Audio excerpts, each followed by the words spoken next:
आप सभी का स्वागत है UP academy for civil services में। मैं हूं मानस पांडे और आपको मैं पढ़ा रहा हूं यूपी स्पेशल की क्लासेस।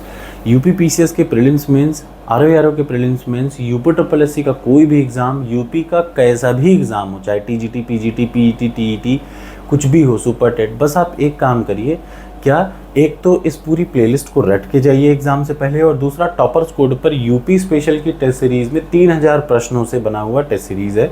ये दो चीज़ पूरा अटेम्प्ट करके जाइए, 95% प्रश्न आपको यहीं से मिलेंगे। तो चलिए शुरुआत करते हैं बिना समय बर्बाद किए हुए। मैं आपको इस समय पढ़ा रहा हूँ उत्तर प्रदेश की जनगणना।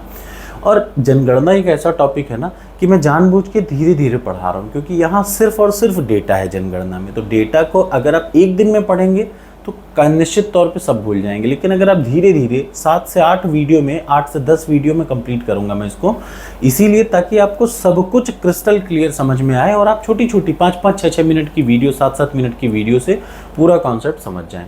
आज की इस वीडियो में मैं पढ़ाने जा रहा हूँ जैसे सभी जनगणना में उत्तर प्रदेश के जो विभिन्न ज़िले हैं उनमें हाईएस्ट पोजीशन पे कौन है और लोवेस्ट पोजीशन पे कौन है।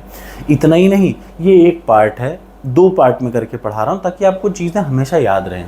जैसे ही ये टॉप और बॉटम ज़िले ख़त्म होंगे फिर मैं आपको 3 रैंकिंग के ज़िले, जैसे कुल जनसंख्या में टॉप 3 कौन है, बॉटम 3 कौन है, वो भी बहुत ज़रूरी है। क्योंकि जैसे जैसे देखिए यूपी के एग्ज़ाम्स का लेवल थोड़ा बढ़ता जा रहा है। तो पहले क्या होता था, सिंगल जिले टॉप और बॉटम पूछता था, अब क्या करता है, टॉप 3 बॉटम 3 पूछता है। तो इसलिए बहुत ज़रूरी, बहुत आवश्यक है कि आपको दोनों चीज़ पता रहे। तो आज शुरुआत कर रहे हैं टॉप और बॉटम जिले से। सबसे पहले शुरुआत करें कुल जनसंख्या के मामले में। अच्छा, ये भी मैं आपको बता दूं, जब 2011 में जनगणना हो रही थी तो कोई कमेंट बॉक्स में से मैं आप चाहता हूं कि आप कमेंट करें कि जब 2011 की जनगणना हो रही थी तो यूपी के कितने जिलों को शामिल किया गया था, यानी कितने जिलों के हिसाब से जनगणना तैयार की गई थी 2011 में। कमेंट बॉक्स में कमेंट करके बताइए।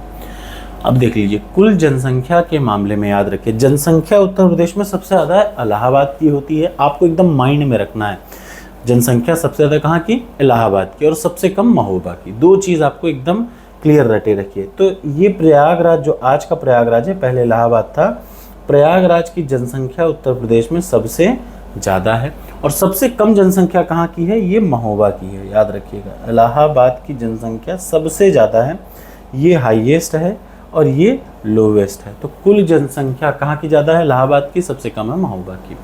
ठीक इसी तरीके से कुल पुरुषों की जनसंख्या भी सबसे ज़्यादा इलाहाबाद में और सबसे कम महोबा में है।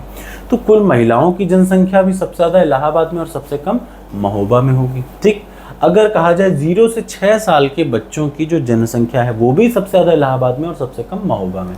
तो 4 चीज़ तो ये पहले सिंपल तौर पे, मतलब जनसंख्या सबसे ज़्यादा इलाहाबाद में, सबसे कम महोबा में, ये माइंड में क्रिस्टल क्लियर याद रखिएगा। मैं ये भी बता दूं कि जैसे जैसे समय बीत रहा है ना, यूपी पीसीएस सिर्फ ये सिंगल नहीं पूछ रहा है कि इलाहाबाद पूछ लिया, उसको पता है कि इलाहाबाद सबको रटा है। तो अब क्या करता है, वो टॉप 3 पूछता है। जैसे इलाहाबाद के बाद क्या, पहले नंबर पे इलाहाबाद है, दूसरे नंबर पे मुरादाबाद है, तीसरे नंबर पे गाजियाबाद है। तो ये वाली वीडियो जब खत्म होगी इसके बाद मैं टॉप 3 की भी रैंकिंग जरूर बताऊंगा, क्योंकि दोनों में से कोई भी एग्जाम में आए, क्यों छूटे आपका कोई भी टॉपिक। अब आ जाए दशकीय वृद्धि दर। अगर कहा जाए जनसंख्या में सबसे ज़्यादा जो वृद्धि दर है, जो ग्रोथ रेट है, किस जिले की है, तो गौतम बुद्ध नगर, GBN, गौतम बुद्ध नगर की है। और सबसे कम जो ग्रोथ रेट है वो कानपुर नगर की है। 2 बार ये प्रश्न आया है कानपुर नगर का। जो सबसे कम ग्रोथ रेट है, जो सबसे कम दशकीय 10 सालों में सबसे कम वृद्धि कहाँ पे हुई है, तो कानपुर नगर में हुई है। उसके बाद डेंसिटी, जनघनत्व जो है वो सबसे ज़्यादा जनघनत्व कहाँ का है उत्तर प्रदेश में, तो गाजियाबाद में। ठीक, उत्तर प्रदेश में सबसे ज़्यादा जनघनत्व है गाजियाबाद में और सबसे कम जनघनत्व है ललितपुर में। मैं फिर से बता दूं, समय जैसे जैसे बीत रहा है तो अब ये टॉप और बॉटम का वनडे एग्जाम में आता है, लेकिन जैसे यूपी पीसीएस का एग्जाम होता है ना, उसमें टॉप और बॉटम के अलावा आता है क्या, टॉप 3 बॉटम 3। तो इस वीडियो के बाद मैं वो भी कराऊंगा, बिल्कुल टेंशन मत लीजिएगा, ये वनडे एग्जाम्स के लिए है। अब बात आ रही है कुल साक्षर जनसंख्या कहाँ सबसे ज़्यादा है।